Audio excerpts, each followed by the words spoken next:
Should we get this rolling then? All right. Enough tech issues. Enough pick and roll issues for the Warriors. Enough defensive athleticism issues. The Warriors are 3-0 in preseason, Andy Lou. Championship on the way.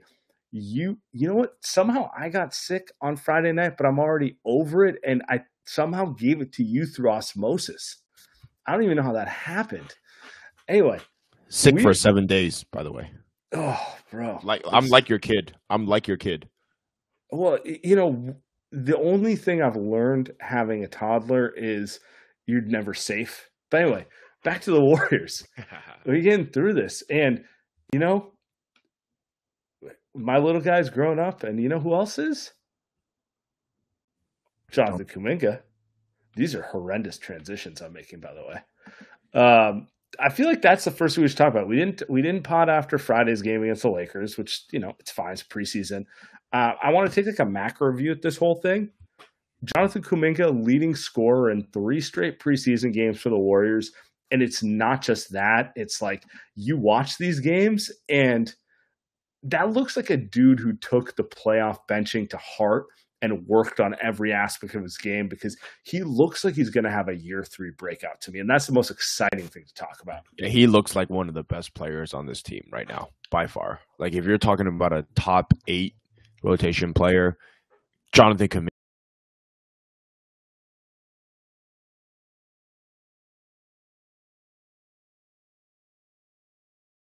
Drawing fouls. Is he one of the best guys at drawing fouls right now in the NBA? Don't think I can argue against that. And like, honestly, that's something, you know, like you watch the first 2 years and it's up and down. You see the flashes, but like we talked about it. It's like getting to the line should have been easy for him.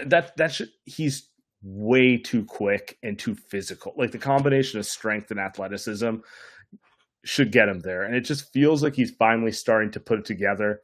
I got a couple texts from people who are just like, Kuminga, ? Is the breakout coming? Like, and that's kind of, you know, it's preseason. There's questions to be had all over the place, but I want to start there because that's the most exciting thing, because we spent all summer talking about how they need another wing. And they're betting on Kuminga and all this stuff. And, you know, through 3 preseason games, making me a believer. 17 free throws. 17 free throws. Makes 13 of them. Rebounds, 6. I think that he took the offseason to heart and really figured out how he can get on the court. Him getting on the court isn't about shooting threes, isn't about shooting pull-up mid-range jump shot. It really, honestly, isn't really about playing great defense. What Steph talked about in the offseason was having a change-up. I do feel like Chris Paul gives him a change-up, but Jonathan Kuminga gives him as much as a change-up as someone playing with Chris Paul, right? Yeah. I mean, it's like, look, CP3 is one of the best pick-and-roll guards of all time. Even if he's older, he's always going to have that elbow jumper. He's always going to know how to slip the ball and do kind of things that the Warriors don't traditionally run in the motion offense. But what they're really missing is like an athletic wing punch. Wiggins is one guy who does certain things. They don't really have anyone else. And Kuminga had the skill set, and last year they didn't play him. But it looks like this year they're making the case. You know, I'm throwing up the stats here from the Friday night's game against the Lakers. It's another one of the, you know, same 26 points, 5 for 7 from the free throw line, 3 for 5 from 3. I think we were reminiscent to not mention it. Like, he's getting more and more confident shooting the ball from deep.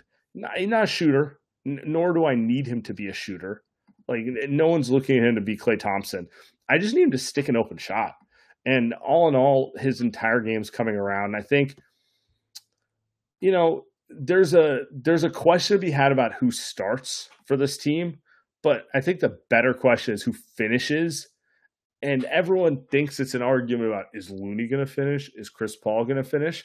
I'm not convinced Kuminga is not going to push his way into that 6 starter conversation, because while he's not as refined as Chris Paul, or he's not as as accomplished as Klay Thompson, or he's not as effective a rebounder and smart player as Looney, he does things that you just need on the court. And I think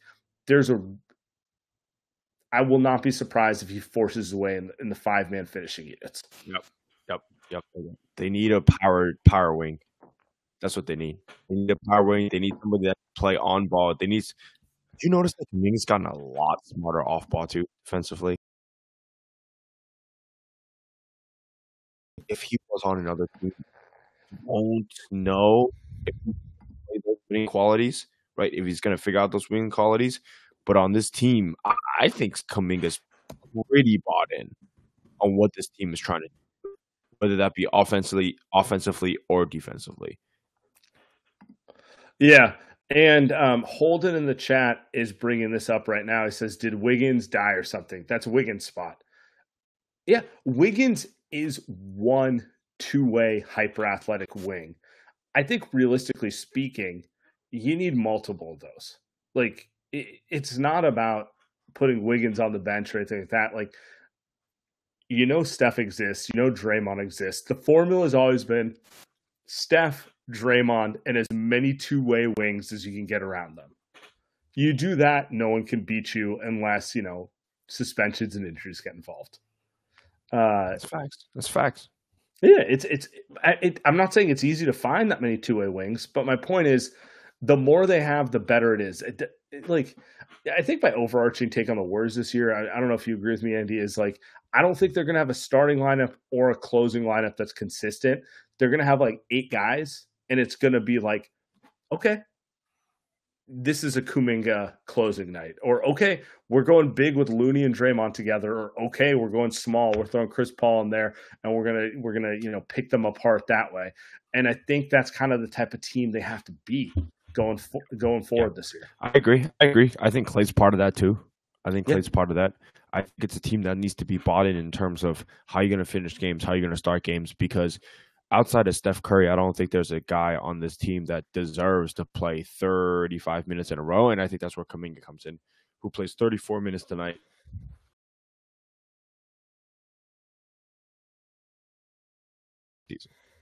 Yeah, it's like one of those deals where it's just it's interesting. It's a different team this year. It's a little more of a a little more platoony. Shout out our guy Cam Kapler. But they're way more bought in, though. Can't you tell? Yeah. I think isn't that like your takeaway from preseason? You're like, I don't know about Kuminga.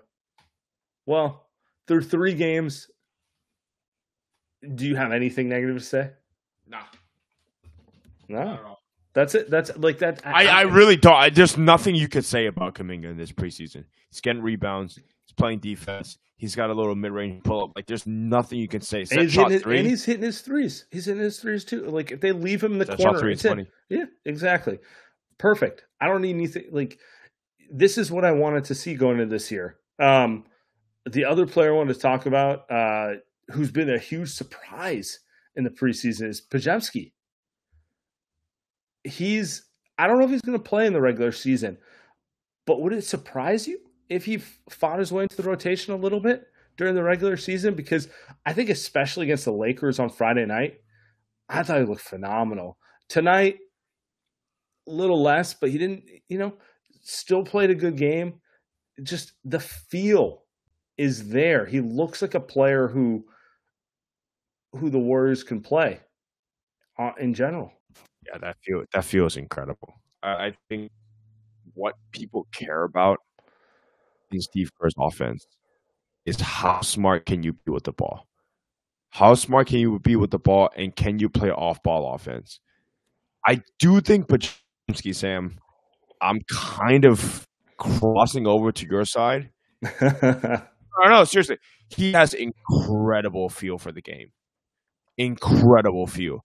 He's got great high point for rebounds, and he's an elite passer. Can they get him to make a 3?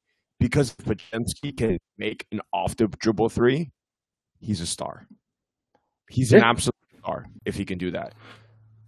No, that's really what it comes down to, and I'm intrigued because like there's a world where the shot never really comes around. He's just like a backup, right? Like he's just like a solid backup point guard because he's smart, right? But there's also this world where he shot it well in college, and that shot comes around, and all of a sudden you got that weapon to go with the feel and his ability to do all sorts of stuff. And now you're talking like, dude, you got next Steve Nash, like that sort of thing. Like, and I don't want to like that's a ridiculous comp, but like you know what I'm saying. Like, it's it's a it's not that far to go from what you're seeing to being a high level player, given how young he is. I mean, I don't know if he's ever been to a weight room. Like that's my big. Like he's gonna get stronger. He's gonna get quicker. He's gonna do all that sort of stuff. He's playing it this way with like a high school body. Is basically my take right now. Yep. All right, let's get to the other topic I want to talk about is like, okay, so those two guys are my positive, like what I'm excited about at camp. Undoubtedly, they've got off to slow starts with the Chris Paul, Steph Curry starting lineup. Some of that's them playing the Lakers, but I don't think you and I think that's an excuse because that's a team they're going to have to go through no matter what. Like they're just going to – I don't really care about their ability to beat the Utah Jazz, like that sort of stuff. Like I care about their ability to match up with like the Lakers, the Nuggets, the Bucks, the Celtics, like those type of teams. Are you concerned about their defense? Like what you saw at the early part of the Laker game?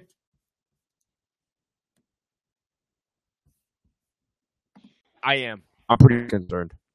I am.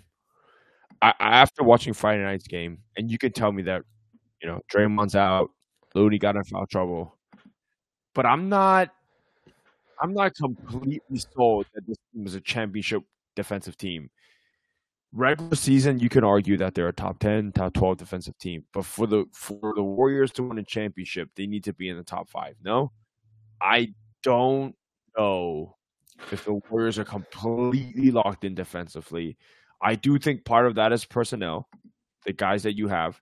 Warriors have sacrificed offense for defense a lot in the last 2-3 years. I'm not sure that Steve Kerr is going to be completely all in on the all defense lineup. Well, I think okay, so two things to call out. Draymond hasn't played. Obviously that's your best defensive player. No matter what anyone says, he's the best defensive player on the team. And it's preseason. In general, guys like Wiggins, Klay, the effort hasn't really been there. Hasn't been the highest to start, So there is levels to unlock there. But to your broader point, what matters is, do they have lineups to go to when you play against the great teams? I don't care about their ability to defend the Portland Trailblazers, their ability to defend the Houston Rockets. Like, do they have lineups they can go to against the Lakers, against the Nuggets, those sort of things? It's to be seen. To me, it's to be seen. My big takeaway from the two Laker games is like, God damn, the Chris Paul, Steph Curry, Wiggins, Klay Thompson, Looney lineup looks small as hell. And they might be able to get away with it for some teams, but like they're not getting away with it for those teams. And that's kind of all that matters to me right now. It does. It's a little problematic. I don't know how much you can get, because the thing about Steve, you saw him in FIBA. He's going to put smalls in. Like he's going to be going small ball 99% of the time. The thing is, Steve's never been like that. And I found that interesting to see, like, how often are they going to go double? How often are they going to go small? Because that's a problem for these guys. I do, like you said, Draymond's been out. Looney got in foul trouble. But, Sam, that's a problem. Yeah. I mean, it is. It's one of those things where it's like, okay, so we didn't see them throw the Steph, Klay, Wiggins, Kuminga, Draymond lineup out there because they didn't have those guys together. And quite frankly, even if you went with Looney instead of Draymond. They still didn't try those lineups. So I'd be curious to see it. That's kind of why I feel like Kuminga is such a key piece, because that's a bigger, more athletic player that just helps you match up a little better in these situations. But that's like going to be the Warriors' question all year, right? Like, they're not going to be the biggest team. They're not going to be the most athletic team, but they have to get closer, right? Like, you know what I'm saying? Like they're banking on being more skilled as a shooting team and smarter than you, but they can't be giving up 6 inches at every position. Right. It's got to be it's got to be kind of like, okay, we're a little smaller than you, but we're going to make up for it. Not like we're all smaller than you. Yep, that's right. Yeah. I do think. Can I say I do think this team does need some help defensively? I do think that. Are you willing to? So here's my counter. I need to see him with Draymond before I say that the roster is dead. But it's a short rotation, right? Who's Draymond playing for? How often is he playing? That stuff gets kind of difficult, right? I mean, well, I think Draymond and Kuminga are two players who, and like obviously Draymond's all time, and Kuminga's more of a young athlete, but it's like those are two guys who address your issues. Now, are they enough? Fair question. I don't know. But I kind of, my counter to you is like, I want to see those two before I say it's not enough.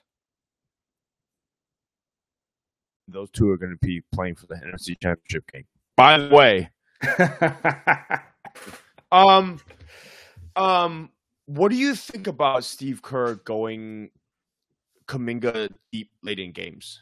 Because he's played him pretty deep. You mean the preseason? Yeah. I don't mind it. I'm not like worried that Kuminga's gonna get tired. Like, okay. I think for a guy who just turned 21 2 weeks ago and who has to prove himself, and like, I want him to. I think it matters for him to win Steve's trust. I'm all in. It doesn't bother me that he's doing that because I don't think he's going to play 35 minutes a game in the regular season. Do you? Right. No. Look, he might be closing maybe 20, 25 minutes a game. I think to your point, the Warriors probably should match up close and match up start, just because there's going to be people that are better than certain people. But I do think the Warriors can be pretty versatile in terms of, can we get a big in? Can we get a small in? Can we run fast? Right? That type of stuff I think the Warriors can do better than anyone else in the league right now. Yeah, I mean, I don't even know if they can do better than anyone else in the league. I just think it's intriguing. And, like, I want to see, like, if you told me they could switch Chris Paul for, like, a high IQ wing, I'd say sure, but it's not out there. So I'm intrigued to see what this roster of, okay, Steph Curry, Chris Paul, Klay Thompson, Andrew Wiggins, Draymond Green, who has not played in the preseason, although it sounds like there's a chance he could play for opening night. Maybe? I don't know. He's getting close. Looney, and then you're throwing in Kuminga. We haven't even talked about Moses Moody. He'll probably be in the rotation. We haven't talked about GP2, who I think looks excellent. Now we're talking about 8-9 guys who can do different things. It's not a perfect roster or anything, but it's a little more intriguing than what they did last year. I'll put it that way. In terms of shooting last year, what did the Warriors have? Shooting? Yeah. Obviously, Steph and Klay, Jordan Poole. Defense is guarded Poole. He didn't hit shots for most of the year. Like, there's no way around that. Like, he came in with the reputation as a shooter, and then he proceeded to not shoot the ball well all year. Yeah. Anthony Lamb. Anthony Lamb was your next best relax. I mean, but he got into the rotation just because he hit shots. Right. Like at a certain point, the guy who hits 45% of his corner threes gets in the rotation. Wiggins, and Dante DiVincenzo hit shots, but That's kind of anyway. What's your point about that? I do think this is a team that's probably has some of the best depth in the Western Conference. I do think the Warriors go at least 9 to 10 deep, more than any other team in the West. I do think that they have elite guard play with Paul. Yeah, in theory, they have a Hall of Fame point guard on the floor every minute of the game. I think they're deeper than a lot of teams, though. I do think they're deeper than a lot of teams. Yeah. I mean, if you were to judge them off of the preseason games, they haven't looked great against the starters, but they've won against the second doors off. Yeah, they've blown the doors off. Second unit, Podziemski comes in, completely handles the ball. They can get a bunch of other guys in there that can make a shot. Starting lineup is kind of standard, right? We're used to it. They go down a little bit, but and by the way, they haven't had their main starting lineup. But yeah, I get where you're going with this. Yeah. I mean, Denver. We haven't really talked about it, but Denver. They probably have the best lineup in the NBA. Their starters are and they won the title. They're 6 deep, and then it's all question marks. Like it's not a deep team. It's like we know the Jokic, Murray, KCP, Porter, AG lineup is like going to be a nightmare to deal with. Right, but after that, it's like Christian Braun. Or Brown, whatever. I mean, yeah. So it's like, kind of gets to your point. The Lakers, honestly, look better than I want to admit, but still kind of work in progress. I admit it too. Anyway, but fuck them. Yeah.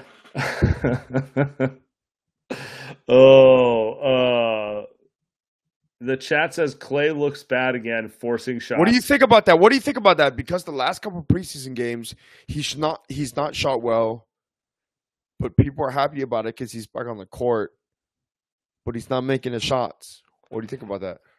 I thought he looked good tonight against the Kings, but undoubtedly looked bad in the 2 Laker games.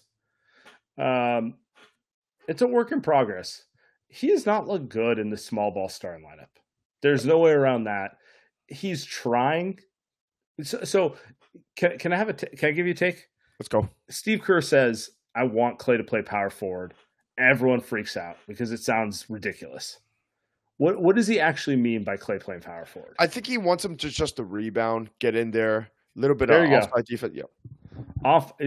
Defend off ball and rebound. That's really all it means, right?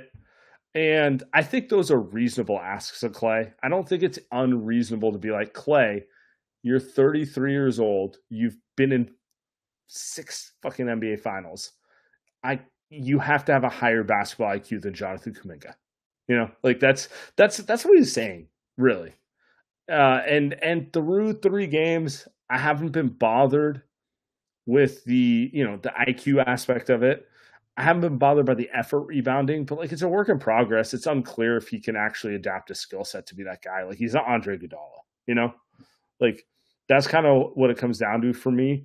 And they've started the games with these really old, slow lineups. That's why I keep bringing this back up.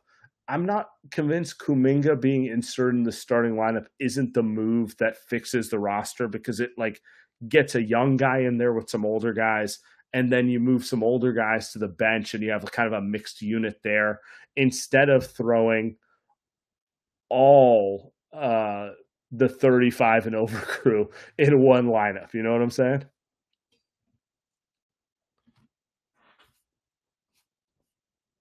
Agree. I think this is one of the deepest teams in the league, though. I do think in terms of defense and offense, this is one of the deepest teams in the league. Yeah. I think James locked in. I think Kuminga's locked in. I think this is a team that wins a lot of regular season games 11 deep. And the 10-11 are pretty impactful. Right? Pretty impactful. Yeah. Yeah, I can see it. I have one last thing we need to talk about, Andy. Mr. Bob Myers, officially a media guy. I don't know if you saw it. You play the video? It's pretty weird. We're going to play the video in a second. Pretty weird to see him on NBA Countdown. I don't know. Are you ready for the Bob Myers Media Guide Tour? I think that he still plays the agent game. I think that he's still for the Warrior. An agent, always an agent. He's selling. Bob is selling. Mm-hmm. I think that he still loves the Warriors. I just think that he just didn't want to work for the Warriors anymore. Does that make sense? Like, I know what you're saying, but I'm not willing to go there. But I do get what you're saying. I think he loves the Warriors. I just don't think he wanted to work. I'm not. I think you're being sold a bag. Honestly, I think this is like the Usual Suspects. You're the guy who's falling for Kevin Spacey's limp. I think Bob is being sold a bag as well. All right, let's pull it up. So this is in the context of this. You'll know it has to do with Klay Thompson's contract extension, non-extension, whatever the hell you want to call it. Adrian Wojnarowski here because the Warriors, they made a couple of blockbuster offseason moves, including, of course, acquiring Chris Paul. But a big question mark still remains, and that is Klay Thompson. He is extension eligible. He's entering the last year of his deal. So where do talks stand between the Warriors and Klay Thompson now, Woj? Yeah, Malik, I'm told that there has been absolutely no progress on a Klay Thompson extension in Golden State, that they are both still apart on years and money. And there's a very real possibility that Klay Thompson goes into free agency next summer without a deal. And I think that's where it gets complicated for Golden State and becomes a little bit something of a high wire act, especially if Klay Thompson duplicates this year the kind of season he had last year. 41% three-point shooting, led the league with 301 threes, and his best points per game at almost 22 points a game in several years. In the marketplace, teams value shooting. They value high-level wing defense. And so I think for Golden State, this has a chance to become, the first real test of keeping together that core of Steph Curry, Draymond Green, and Klay Thompson. The first real test, and right now, no closer to a deal. It feels like we have to turn to you, Bob Myers, who has been in these conversations, in these meetings in the past, an executive for 10-plus years here. What is the path forward for Klay Thompson and Golden State? Well, this is why I left, first of all. Look, a lot of times people will say it's just business, but this is not a just business situation. This guy, there's going to be a statue of this player outside of Chase Center. He was instrumental in bringing 4 championships. Right. He's beloved inside the organization, the fan base. So it's not so simple as it's money and years. This is why it was hard for me. You get relationships with these people, especially if you succeed with them. And that core has been together for 12 years. And that's just so rare now. It just doesn't happen. And so this is a delicate negotiation. From what I see, delicate. He wants to stay. They want him to stay. Doesn't mean it'll happen. But it is a test. It certainly is. Okay, Bob. And this is probably the first real test. First real test. The first real, okay. Can we be honest? Give us your take. Pre-show meeting, they're like, we're calling this the first real test. Woj lays it out there. Malika's like, the first real test? With like an inflection to let people know. And then Bob coming through to secure it at the end going, this is their first real test. Fuck off, man. I'm not saying Klay's coming back, but first real test, every one of these players has extended 3 times. They went through the Kevin Durant thing. Like, they've won 4 titles. The chat is correct. There's no test. It's not even about there being no test or a test. Calling it the first real test is just disingenuous. That's facts. You're right. The first real test would be the Oklahoma City Thunder figuring out if they can retain Josh Giddey and Jalen Williams and Shai Gilgeous-Alexander at the same time because they're a young team and they're unsure if they can keep all those guys. Dude, these dudes have been through a lot of things. If Klay, like, I know you think Klay's back, but if Klay goes, it's not because they haven't been through the ringer 15 times before. You know what I'm saying? Like, how many times do you think they've negotiated? Do you remember Iguodala going to meet with the Houston Rockets and the Sacramento Kings, and There's he's no going to test. leave. There's no fucking test. It's like one of those things where it's just like, dude, you're just being disingenuous about all the things they've been through. They're trying to create drama. There's no test. Clay's coming back.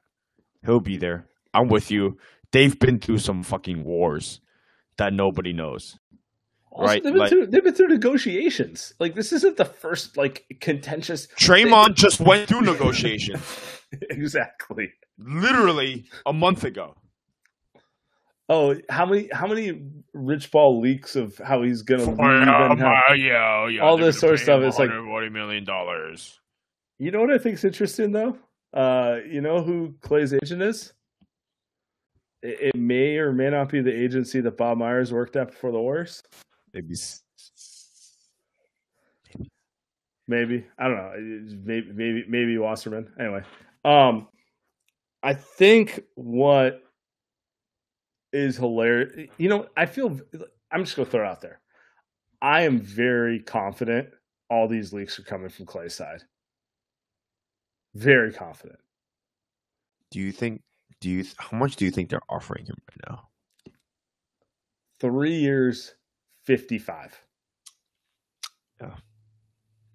I mean, I think the leaks are Klay's not happy with the offer he's getting, and he's trying to let it be known because, you know, he wants more. And I think the Warriors are sitting here going, bro, no one's offering you more. You know, you're not that guy anymore. Not that guy anymore. I don't know. That's what it feels like to me. But it also feels like they'll pay him. He's 4 for 120. They'll pay him. Oh, no chance. 4 for 120. Zero chance he gets. Did you see Chris Mannix's report? 4 for 140. That's what he said. It is Chris Mannix, though.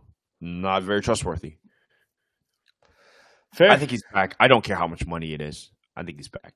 I know you don't, but here's what I think. I think the Warriors are hardballing him because they know he doesn't have offers in the way that he wants them. And I don't think they're concerned that if they don't sign him, he's going to throw a tantrum. Because if Klay, maybe we'll end it. Maybe we'll cap it off at some point here. But I do think if Klay gets an offer 115, and then he gets an offer from someone else at like 125, I think Klay's coming back for 115. Well, I think they'd throw him 125 if someone else threw him 125. My point is, I don't think he's getting that right now. I think the Warriors. Let me put this on the record. I think the Warriors would be willing to pay him $30+ million a year if another team was willing to pay him that. I think right now they think no one's going to give him that, and why should we be the team who pays him based on nothing? That could be wrong. That's just the way I'm reading it. Like, it's fair. You know. It's fair. All right. I think we leave it at that. I think it's been fun. I think Kuminga looks like a star. I'm ready to get into this Bob Myers stuff more and more. Appreciate you, brother. Oh, it's a last test. It's a last test. Good night. We'll see you guys on first real test. First real test of the dynasty. Oh my God. I'll see you guys back on Tuesday.